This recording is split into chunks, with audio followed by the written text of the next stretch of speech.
Rutherford Issues with Bryan Barrett on FM 101.9 and AM 1450 Murfreesboro, FM 100.5 Smyrna. Listen and watch at WGNSradio.com.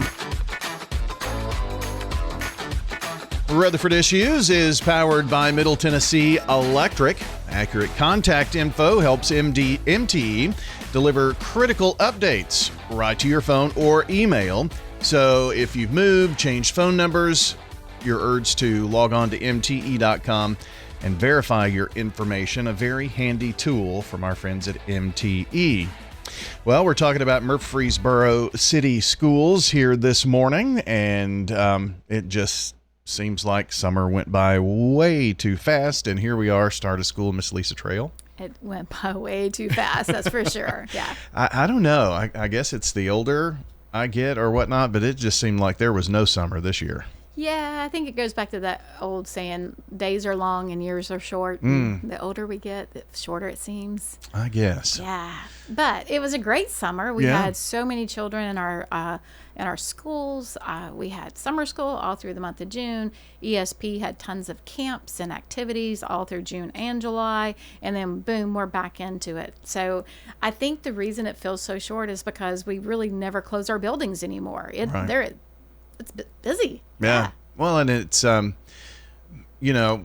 especially on the county side, you'll hear people talk and the athletic facilities and the use. And if you really drill down, you see that every facility, city, county, whatever, I mean, it's put to good use. Absolutely. And that's, if you drive by schools, I mean, I have people text me all the time saying, hey, what's happening at this school? What's happening at that school? You know, Murfreesboro Parks and Rec uses our gymnasiums for basketball during the basketball season. Then you have other people that are there just on the playground, our parents, which the playgrounds are open whenever we're not in school. So there's just all kinds of ways that our schools are used, and that's what we want them to be. They're a public facility. Well, I live over by Siegel Elementary, and there's always someone there. Oh, yeah. They're on the tennis courts there. Yeah. They're on the playgrounds. Yeah, it's definitely a community hub. Well, and, there are homes that are most of the city schools, I would think now, there are homes right in that particular neighborhood. So, I mean, they do utilize it a lot. Absolutely. So, are the kindergartners in yet? They are. Okay. They are. They started their full days last week. They started with that phase-in schedule of Monday was half day for A through L's, Tuesday was half a day through K through Z. Yeah. And then Wednesdays was half a day for everyone. So M through Z, like not K. I'll get my alphabet right there. And then so Wednesday was half a day for everyone. As far as kindergarten, pre-K as well, and then Thursday and Friday we started full days. So today would be their third full day of kindergarten, and it will be their first full week. Yeah. And I know they're exhausted. Oh, I'm sure. It gets to be tiring to be a kindergarten and sit and learn, and then they just build up. They build up to it just like we do. Yeah. Do we get nap time still? Maybe. Hopefully. I don't know. I don't either. Like personally, or for those kindergarten well, students? Yeah. I'd like to That's have what that. Sunday afternoons are made for, right? I'd like to have that as part of my day too, personally. But just seeing those, I've got some friends that have a kindergartner and said, the backpack just looks so big on him, It does. And it's crazy that they're so little. They are small, and that backpack looks so big. Thankfully, the backpack doesn't weigh that much. Right. Just a lot of those things. You have your water bottle, and you have your take-home notes and all that kind of good stuff. It's not as heavy, or it shouldn't be as heavy as it looks, but they are so adorable. And if you are in a school and look at the kindergarten kids versus the first graders, and those kindergartners are going to grow into that size, I mean, it's really fun to see if you can watch. We love seeing our kindergarten first day photos, and then seeing the first grade first day photos, and you see their little faces go from almost that toddler look to that older. You can just see that little change in them. And as a parent, I know it's tough. You watch your kids grow up, and they are learning so very much. All really quickly. I mean, they're going to go from needing help to open their milk carton to moving on and reading and all that good stuff. And that's the best thing parents can really do, is help them with those daily activities that they're going to be expected to do on their own pretty soon, like opening a milk carton or tying a shoe or just going to the bathroom by themselves, because it's easy to keep them as babies, and then all of a sudden we have them at school and there's 20 of them or there's 100 of them in the cafeteria, and it's hard to get everyone's milk carton open, or those silly Capri Suns where you just poke and There's got to be a better answer to those there things. has to be, but it's still a favorite.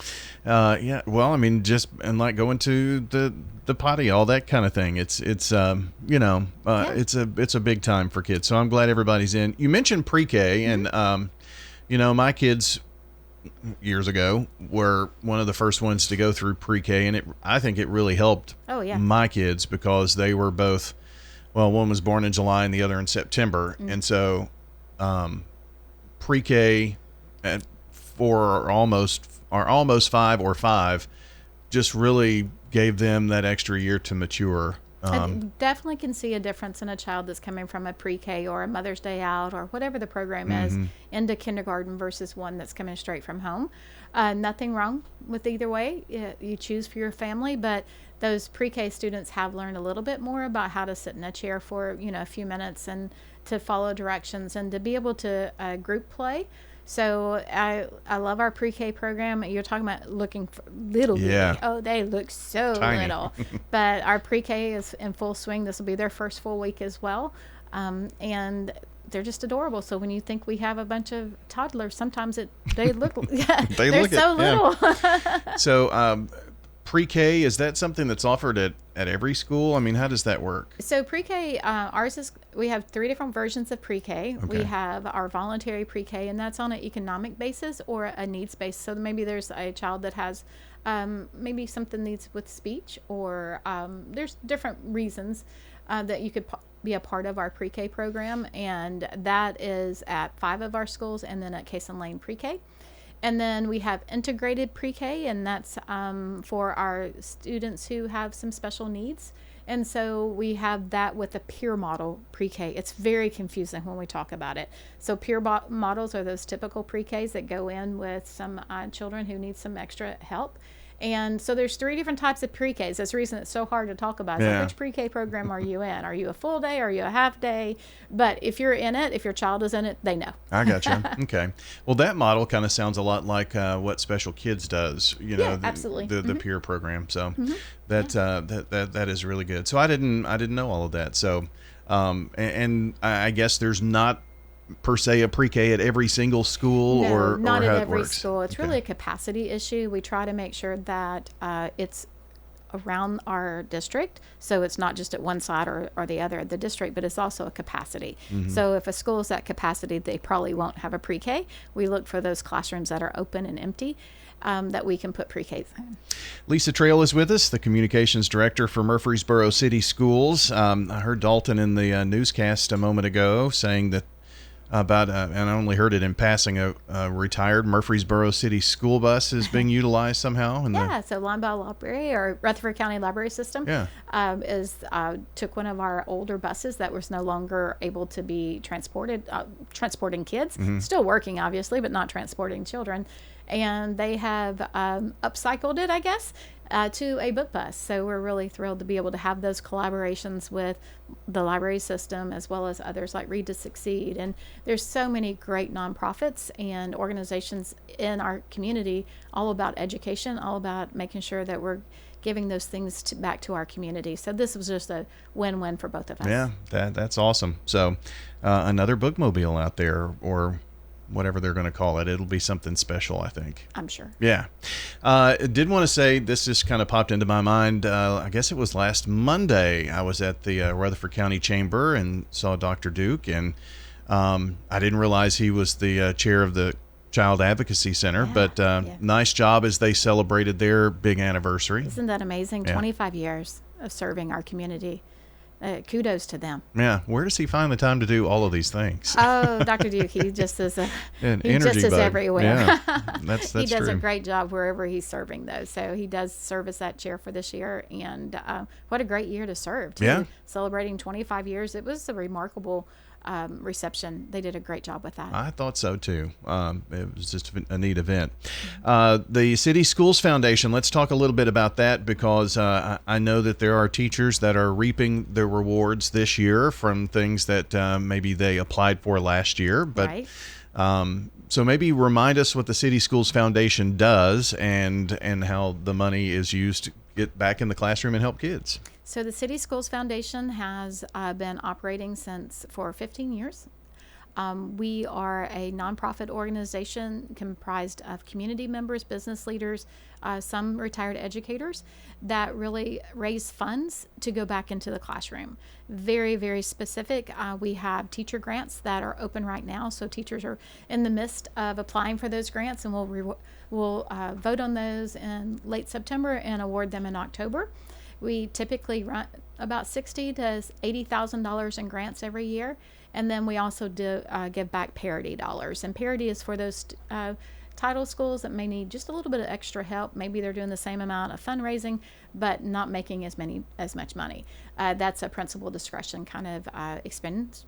But the teacher grants is what we talk about all the time. Yeah. It allows teachers to really think outside the box of how could I teach this group of students in a new way, a exciting way, just this year. So we want to go ahead and award those grants this year. So this group of students, that's a 25-26 school year, can benefit from it.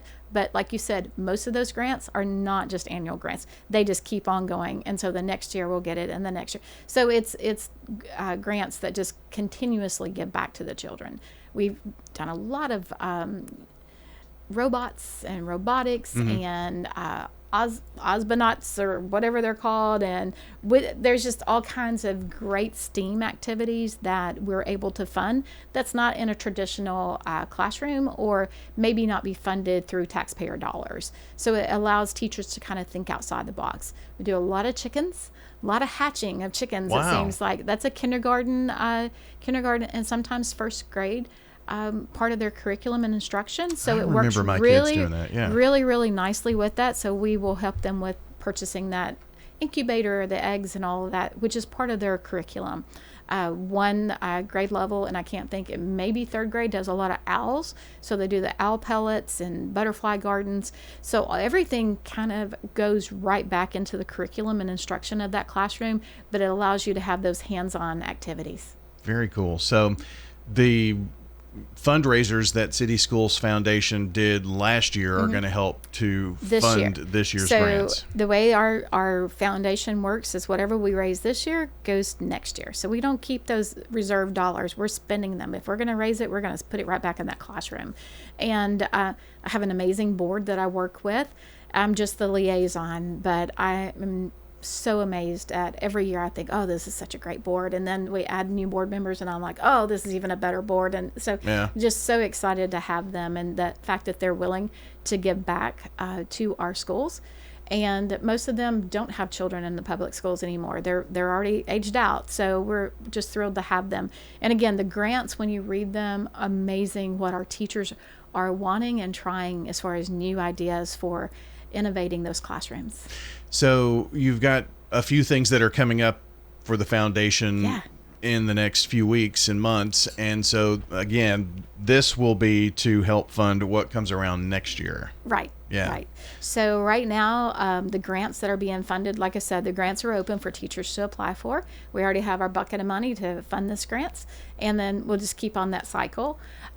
So we have a pickleball tournament coming up. Nice. It's called Serve It Up. And the tournament will be October the 24th and 25th. It's in conjunction with Adams Tennis Complex and their new pickleball courts. So we're so excited to have it. We've done tennis and pickleball in the past, but honestly, we had just so much request for pickleball that we're going to try just pickleball this year. We may bring back tennis next year, but it's the hot thing. It's the hot thing, and it's just an easier sport for a lot of people. I'm sorry to every pickleball player that I just offended, but it does allow you to have that pick up pickleball versus, and as well as those who are working on their ratings and rankings and all of that. And as a tennis player, it's hard just to do a pickup game of tennis, but it's not that hard to do a pickup game of pickleball. Yeah. That's a lot of peas it in there. is. So, but pickleball coming up October 24th and 25th. We will have all the registration details and everything ready to go out by the end of this month, 1st of September, so that they can register. We are so excited. Our pickleball committee it's triple in size as it was last year. I think we're going to have a lot of great moments during the weekend.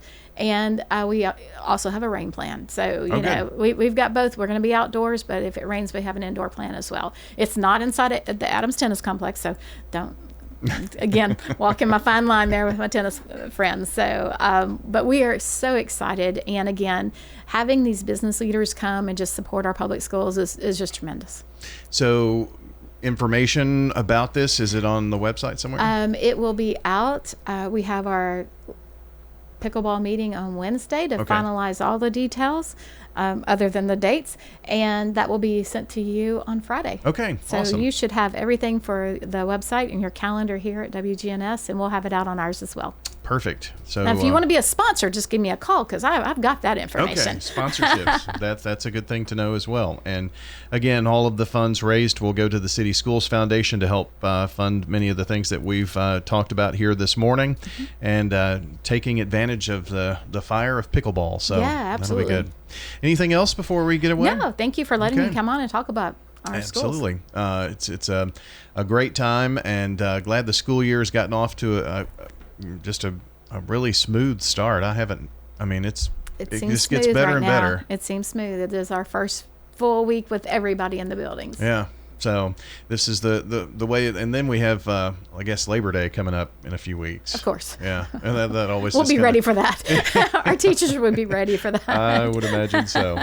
Lisa Trail joining us this morning with Murfreesboro City Schools, the communications director, cityschools.net online, where you can find all the information. And again, for those pickleballers out there, we'll get that information online for you real quick as soon as we get it from the city schools. All right, have a great day, everybody. See you back here next time.